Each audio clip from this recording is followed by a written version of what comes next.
শেষবার যখন বের হয়েছিলেন অনেকটা জোর করেই সেনানিবাসের নিজ ভিটা থেকে একদিনের নোটিশে যেতে হয়েছিল। 14 বছর পর ফিরলেন রাজ্যের হাসি নিয়ে তার পরম আপন ঠিকানায়। তিনি বিএনপি চেয়ারপারসন ও সাবেক প্রধানমন্ত্রী বেগম খালেদা জিয়া। তার হাস্যোজ্জ্বল উপস্থিতি সেনাকুঞ্জের অনুষ্ঠানে দেয় ভিন্ন মাত্রা। উষ্ণ অভিবাদন জানান অন্তর্বর্তী সরকারের প্রধান উপদেষ্টা ডক্টর মোহাম্মদ ইউনূস। দীর্ঘ এক যুগ পর সেই কেন্দ্রবিন্দুতে আবারও বেগম খালেদা জিয়া, যেখানে তার বিচরণ ছিল একজন সেনাপ্রধানের স্ত্রীর বেশে। একজন বাসিন্দা হিসেবে সেনানিবাসের অভ্যন্তরে তিনি ছিলেন বহু বছর, অনেকবার এসেছিলেন প্রধানমন্ত্রী হিসেবেও। মাঝপথে এই আঙিনা থেকে অশ্রুসিক্ত চোখে বিতাড়িত হওয়া আর কারান্তরীণ থাকার গল্প চুকিয়ে তিনি আবারও ফিরলেন সশস্ত্র বাহিনী দিবসে, যেন বিজয়ের বেশে। রোগ শোকের ছেদ টেনে তার হাস্যোজ্জ্বল উপস্থিতি এবারের অনুষ্ঠানকে দিয়েছে অন্য মাত্রা।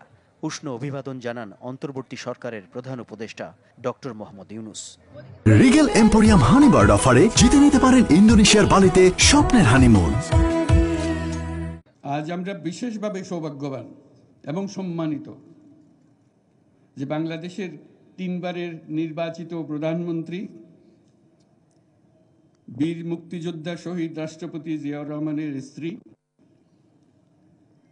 বেগম খালেদা জিয়া আজ এখানে আমাদের মধ্যে উপস্থিত আছেন।